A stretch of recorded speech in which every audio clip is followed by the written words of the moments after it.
when Yella Boy got killed, man, it messed the city up. You know, because like I say, they was the outlaws of New Orleans, you feel me? Y'all, this story is about to blow your mind. Imagine a rising rap star whose career was skyrocketing, only for his life to be cut short in a tragic and mysterious way. We're diving into the shocking story of Yella Boy, a tale full of drama, feuds, and yes, some big names like Birdman are in the middle of it all. Could Birdman really have been involved in Yella Boy's death? Keep watching to find out, because what we uncover is going to leave you speechless. Okay, everyone, grab your popcorn, because today we're covering one of the most controversial and haunting tales in the world of hip-hop, the tragic demise of Yella Boy. Now, if you're not familiar with this name, don't worry. By the end of this video, you'll know all about him and why his story has become legendary in the streets of New Orleans. This isn't just any story. It's a cautionary tale about how beef, street politics, and ambition can spiral into deadly consequences. And trust me, you're not going to want to miss a single second of this one. So,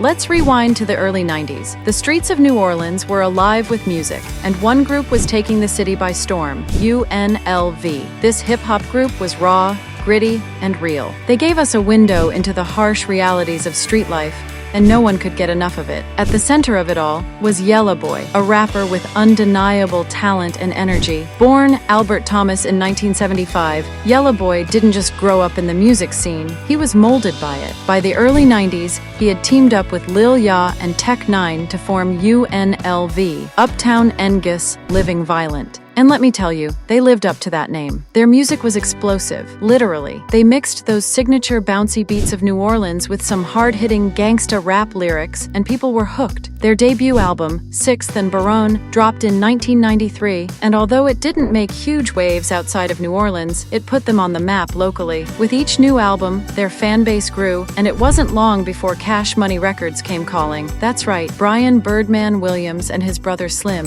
who were just starting out with their label, saw something special in UNLV and signed them. And just like that, Yella Boy and his crew were officially part of the Cash Money family. But as we all know, success in the music industry doesn't come without drama, and things with Cash Money were no exception. While UNLV was helping put Cash Money on the map, things behind the scenes weren't so smooth. Yella Boy and the rest of UNLV started feeling like they weren't getting their fair share of the profits. They were blowing up, but their bank accounts weren't showing it. And if there's one thing we know about rappers from the streets, it's that they won't stay quiet when it comes to money. Rumors of disputes started swirling, especially between Yella Boy and Birdman. The word on the street was that Yella Boy wasn't just talking about it, he actually pistol-whipped Birdman during one of their arguments. Yeah, you heard that right, and it gets even crazier. Some say Yella Boy took it a step further by shooting up Birdman's truck. Now, we don't know for sure if all of this really happened, but one thing is clear. Tensions were at an all-time high, and things were about to reach a boiling point. Now, here's where things take a tragic turn.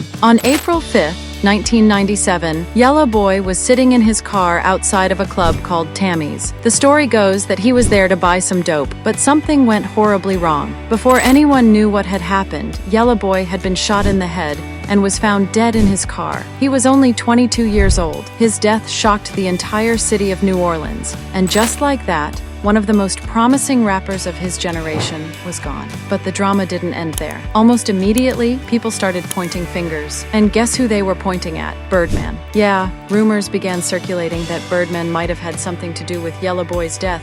And given all the beef between them, it's easy to see why people thought that, but that wasn't the only theory floating around. Birdman wasn't the only one in the crosshairs. Some people started blaming his half-brother, Taron Gangsta Williams, for Yella Boy's death. Gangsta Williams was known for being involved in some shady street dealings, so naturally, people wondered if he had a hand in Yella Boy's murder. But Gangsta denied it, and even pointed fingers at Yella Boy's own crew, suggesting they might know more about his death than they were letting on. With so many rumors flying around, it became nearly impossible to know the truth. And to this day, Yella Boy's murder remains unsolved. The cops never caught the person who pulled the trigger, and it's left the city and the hip-hop world with a lot of unanswered questions. Despite all the drama, one thing remains clear. Yella Boy's talent left an undeniable mark on the New Orleans music scene. Fans still bump UNLV's tracks, and Yella Boy's grave has become a place for people to pay their respects. In just 22 short years, he managed to leave a legacy that continues to influence New Orleans rap to this day. So, what do you all think?